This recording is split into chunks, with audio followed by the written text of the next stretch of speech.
नमस्कार मित्रांनो, तुमचे स्वागत आहे आपल्या चॅनलवर सुमित कुमार एज्युकेशन प्लॅटफॉर्मवर। तर मित्रांनो, आज आपण घेणार आहोत खूप महत्त्वाचा विषय इतिहास आहे, इयत्ता 10वी। तर मित्रांनो, परीक्षा जवळ आली आहे, त्यामुळे मित्रांनो मी हा विषय घेण्याचं ठरवलं आहे। कारण की यामध्ये कसं आपल्याला गाल्या जागा म्हणा किंवा जोड्या लावा म्हणा, एक वाक्य उत्तरे म्हणा किंवा अशा काही महत्त्वाच्या गोष्टी आहेत ज्या स्टुडंट्स जास्त करत नाहीत किंवा जास्त ध्यान देत नाहीत, कारण की आपण मोठ्या उत्तरांवर जास्त ध्यान देत असतो। तर मित्रांनो, मी काय केलंय की प्रत्येक विषयाचा आपण आता गाल्या जागा जोड्या लावा अशा गोष्टी घेऊन येणार आहोत।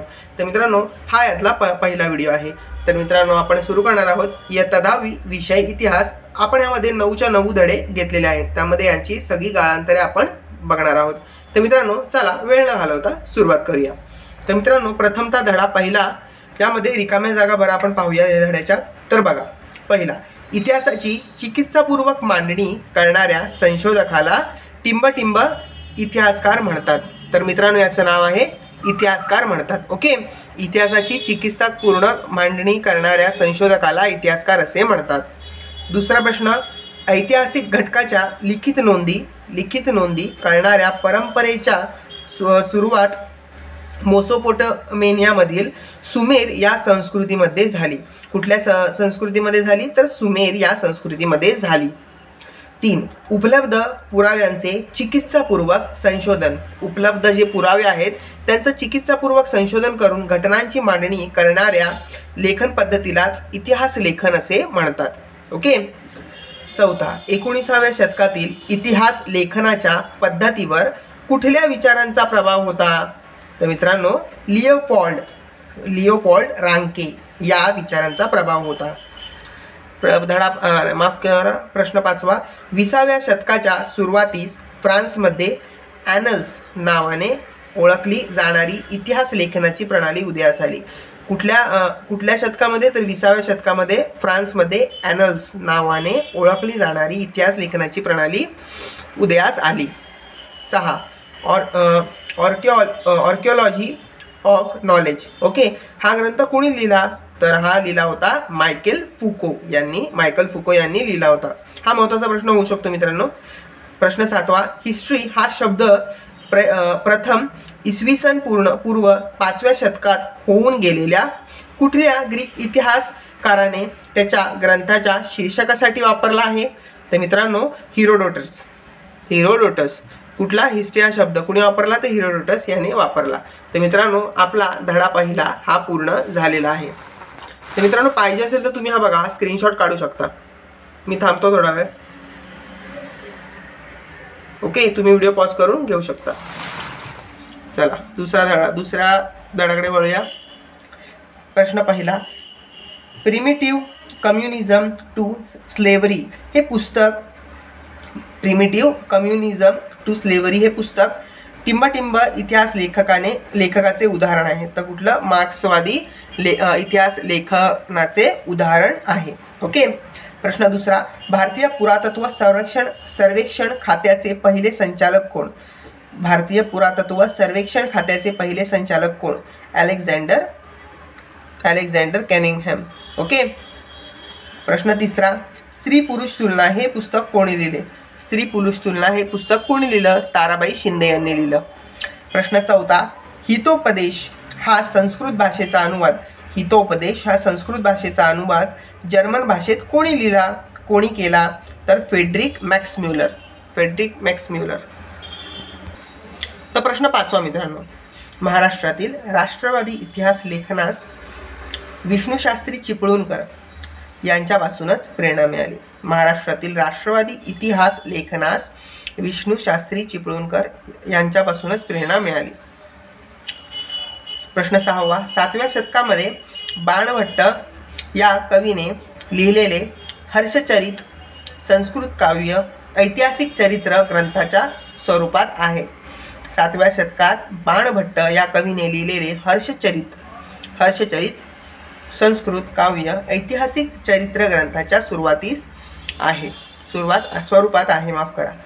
प्रश्न 7वा, जेम्स मिल या ब्रिटिश अधिकाऱ्याने भारतीय इतिहासावर लिहिलेल्या the history of British India हा पहिला ग्रंथ होय। कोणी लिहिला तर जेम्स मिल या ब्रिटिश अधिकाऱ्याने भारतीय इतिहासावर कुठला ग्रंथ लिहिला तर the history of India, the history of British India. Okay, हा पहिला ग्रंथ. प्रश्न 8वा, इसवी सन 12व्या शतकामध्ये राजत रंगिणी हा काश्मीरच्या इतिहासावरील इतिहास कोणी लिहिला तर मित्रांनो कल्हण. ओके, कल्हण. एक, सांस्कृतिक आणि नैसर्गिक वारशाचे जतन व संवर्धन व्हावे या हेतूने, हा धडा तिसरा आहे मित्रांनो.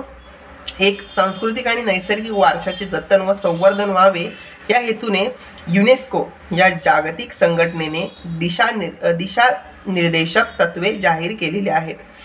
कुठल्या मित्रांनो जागतिक संघटना तर युनेस्कोने. प्रश्न दुसरा, भारताचे राष्ट्रीय अभिलेखागार टिंबटिंब येथे आहे तर कुठे तर दिल्लीमध्ये. लक्षात ठेवा, भारताचे राष्ट्रीय अभिलेखागार दिल्ली येथे आहे.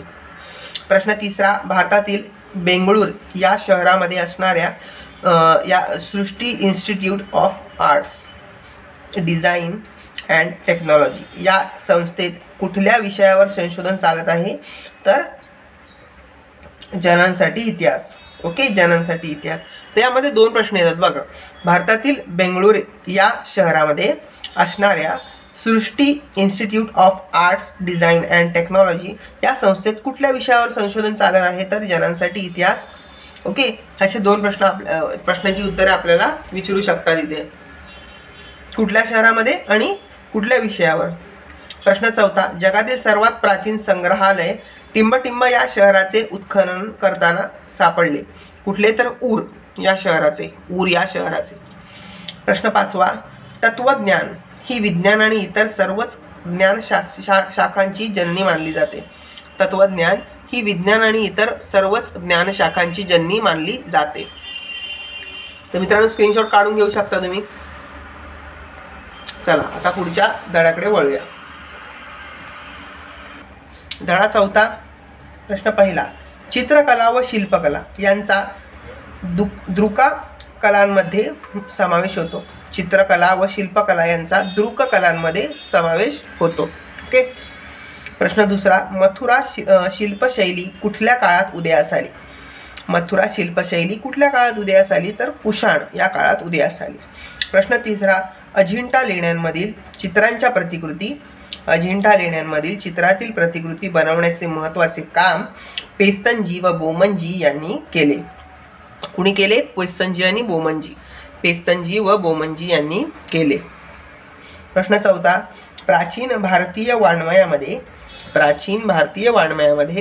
64 अभिजात कलांचा उल्लेख आहे. प्राचीन भारतीय वाङ्मयामध्ये 64 अभिजात कलांचा उल्लेख आहे. धडा पाचवा. 1. दूरदर्शन हे दृक श्राव्य माध्यम आहे. दूरदर्शन हे दृक श्राव्य माध्यम आहे. प्रश्न दुसरा, भारतातील पहिले इंग्रजी वर्तमानपत्र कोणी सुरू केले. भारतातील पहिले इंग्रजी वर्तमानपत्र कोणी सुरू केले तर जेम्स ऑगस्टन हिक्की, किंवा आपण जेम्स हिक्की लक्षात ठेवू शकतो.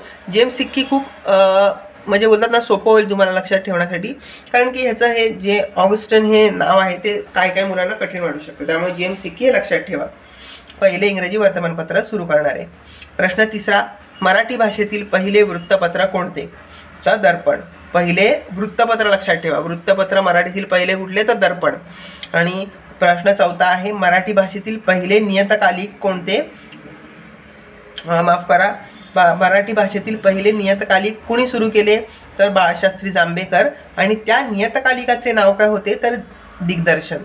ओके, लक्षात ठेवा. भारतातील मराठी भाषेतील पहिले वृत्तपत्र कुठले तर दर्पण, आणि नियतकालिक कुठलं तर दिग्दर्शन. वृत्तपत्र दर्पण, नियतकालिक दिग्दर्शन, आणि नियतकालिक कुणी सुरू केलं तर बाळशास्त्री जांभेकर यांनी. प्रश्न पाचवा, प्रभाकर या वर्तमानपत्रातून लोकहितवादी यांची समाज प्रबोधनपर शतपत्रे प्रकाशित झाली. प्रभाकर या वर्तमानपत्रामधूनच लोकहितवादी यांची समाज प्रबोधनपर शतपत्रे प्रकाशित झाली. प्रश्न 6वा, आगरकर व लोकमान्य टिळक यांनी केसरी व मराठा ही वृत्तपत्रे सुरू केली. आगरकर व लोकमान्य टिळक यांनी केसरी व मराठा ही वृत्तपत्रे सुरू केली. आता पुढे जाऊया. तर मित्रांनो आता धडा 6वा बघूया. 1. बाबूराव पेंटर यांनी कोणता चित्रपट काढला? सह्याद्री. ओके, बाबूराव पेंटर यांनी कोणता चित्रपट काढला? तर सह्याद्री. ओके. प्रश्न 2. महाराष्ट्राचे आद्य कीर्तनकार संत नामदेव यांना म्हणतात. महाराष्ट्राचे आद्य कीर्तनकार संत नामदेव यांनाच म्हणतात. प्रश्न 3. शिवरायांच्या काळामध्ये कोणत्या कवीने रचलेली अफजल खानाचा वध या विषयीचा पोवाडा प्रसिद्ध आहे? तर अज्ञानदास.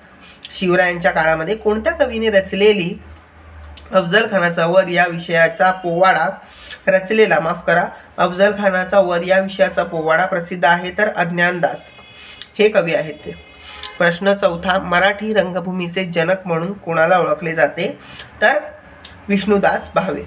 मराठी रंगभूमीचे जनक म्हणून कोणाला ओळखले जाते? तर विष्णुदास भावे. 5. तुळशीदासांनी रचलेला कोणता पोवाडा प्रसिद्ध आहे? तर सिंहगडाचा लढाईचा. तुळशीदासांनी रचलेला कोणता पोवाडा प्रसिद्ध आहे? तर सिंहगडाच्या लढाईचा. आता आता धडा 7वा. 1. महाराष्ट्रामध्ये तयार होणाऱ्या लाकडी बाहुल्यास काय म्हणतात? तर ठकी. महाराष्ट्रामध्ये तयार होणाऱ्या लाकडी बाहुल्यास काय म्हणतात? तर ठकी. प्रश्न 2. भारताचा हॉकी हा राष्ट्रीय खेळ आहे. भारताचा हॉकी हा राष्ट्रीय खेळ आहे. 3. शूद्रक याचा मुच्छकटिक या नाटकाच्या नावाचा अर्थ मातीची गाडी असा होतो. ओके, शूद्रक याच्या मुच्छकटिक या नाटकाच्या नावाचा अर्थ मातीची गाडी असा होतो. 4. ऑलिम्पिक स्पर्धांची परंपरा कुठे सुरू झाली? ऑलिम्पिक स्पर्धांची परंपरा ही ग्रीस येथे सुरू झाली. ग्रीस. Okay, Greece. प्रश्न 5. 29 ऑगस्ट हा दिवस कोणाचा जन्मदिवस म्हणून साजरा केला जातो? म्हणजेच आपण म्हणू शकतो त्याला राष्ट्रीय खेल दिवस असं मानलं जातं त्याला, किंवा राष्ट्रीय क्रीडा दिवस म्हणून सुद्धा आपण मानतो. तर तो कुणाचा जन्मदिवस असतो? तर मेजर ध्यानचंद यांचा. प्रश्न 6. सचिन तेंडुलकरला भारत सरकारने कोणता पुरस्कार देऊन त्यांचा कामगिरीचा गौरव केला? तर मित्रांनो, भारतरत्न. हे आपल्याला गोष्ट माहितीच पाहिजे, कारण की हे आपल्याला आधीपासून खूप जुना विषय आहे. हा खूप जुना आपण न्यूजवर सुद्धा ऐकलं असेल या प्रश्नाविषयी. सचिन तेंडुलकर यांना भारतरत्न दिला गेला. प्रश्न 7. मेजर ध्यानचंद यांना त्यांच्या हॉकीतील कामगिरीबद्दल 1956 मध्ये पद्मभूषण पुरस्काराने सन्मानित करण्यात आले. मेजर ध्यानचंद यांना पद्मभूषण पुरस्काराने सन्मानित करण्यात आले. एवढं लक्षात ठेवलं तरी खूप होईल. प्रश्न 8. ऑलिम्पिकमध्ये मुष्टियुद्ध स्पर्धेमध्ये कांस्यपदक मिळवणारी मेरी कोम ही पहिली भारतीय महिला आहे. ऑलिम्पिक स्पर्धेमध्ये मुष्टियुद्ध स्पर्धेमध्ये कांस्यपदक मिळवणारी मेरी कोम ही पहिली भारतीय महिला आहे. तर मित्रांनो आता बघा धडा 8वा. 1. महाबळेश्वर जवळील भिलार हे पुस्तकांचे गाव म्हणून प्रसिद्ध आहे. महाबळेश्वर जवळील भिलार हे पुस्तकांचे गाव म्हणून प्रसिद्ध आहे. प्रश्न 2. पर्यटन हा सर्वाधिक रोजगार निर्माण करणारा उद्योग होऊ शकतो. पर्यटन हा सर्वाधिक रोजगार निर्माण करणारा उद्योग होऊ शकतो. रोजगार. प्रश्न 3. इसवी सन 630 मध्ये चीनी प्रवासी भारतात आला होता. त्याचे नाव काय? त्याचे नाव आहे मित्रांनो युआन शॉंग. त्याचं नाव आहे युआन शॉंग. 4था प्रश्न. छत्रपती शिवाजी महाराजांशी संबंधित असणाऱ्या किल्ल्यांवर दुर्ग अभ्यासक गोपाळ निळकंठ दांडेकर हे दुर्ग भ्रमण म्हणजेच गड किल्ला फिरणे अशा यात्रा आयोजित करत असत. कोण? तर गोपाळ निळकंठ दांडेकर हे दुर्ग भ्रमण या यात्रा आयोजित करत असत. प्रश्न 5. पूर्ण युरोपची भव्य वर्तुळाकार सहल कोणी यशस्वीपणे घडवून आणली? तर मित्रांनो हे आहे थॉमस कुक. युरोपची भव्य वर्तुळाकार सहल यशस्वी सहल करणारे कोण तर आहेत तर ते थॉमस कुक आहेत. तर आता आपला शेवटचा धडा 9वा. एक प्रश्न, भारतातील कोलकातामधील भारतीय संग्रहालय हे पहिले संग्रहालय होय. भारतातील कोलकातामधील भारतीय संग्रहालय हे पहिले संग्रहालय होय. प्रश्न दुसरा, छत्रपती शिवाजी महाराज वस्तू संग्रहालयाची वास्तू इंडो गॉथिक शैलीमध्ये बांधली गेली आहे. छत्रपती शिवाजी महाराज वस्तू संग्रहालयाची वास्तू इंडो गॉथिक शैलीत बांधली गेलेली आहे. प्रश्न तिसरा, लिओनार्डो द विंची या इटालियन चित्रकाराने रेखाटलेल्या मोनालिसा या चित्राचा समावेश लुव्र संग्रहालयामध्ये आहे. लिओनार्डो द विंची याने इटालियन चित्रकाराने रेखाटलेल्या मोनालिसा या चित्राचा समावेश लुव्र या संग्रहालयामध्ये आहे. प्रश्न चौथा, 16व्या शतकामध्ये होऊन गेलेल्या फ्रान्सचा पहिला राजा फ्रान्सिस याच्याकडे लिओनार्डो द विंची हा प्रसिद्ध इटालियन चित्रकार होता.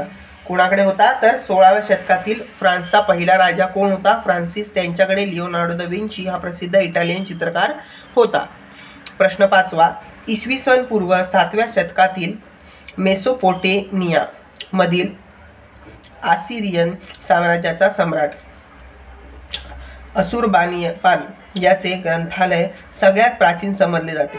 कुणाचे ग्रंथालय सगळ्यात प्राचीन समजले जाते तर आसिरियन साम्राज्याचा सम्राट अशुरबानिपाल याचे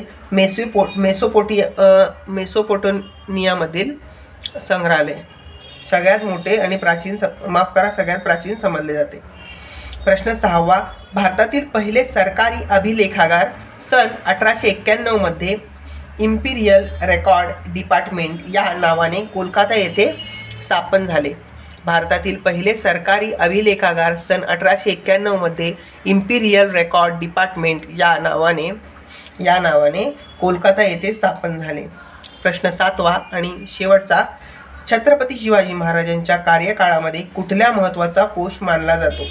छत्रपती शिवाजी महाराजांच्या कार्यकाळामध्ये कुठला महत्त्वाचा कोश मानला जातो? तर राज्य व्यवहार कोश हा महत्त्वाचा कोश मानला जातो.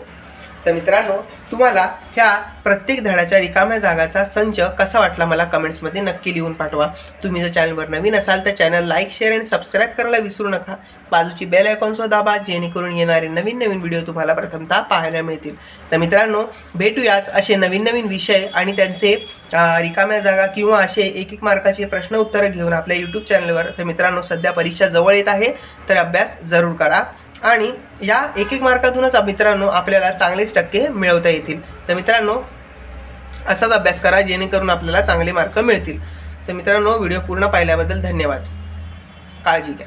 तोपर्यंत बाय बाय.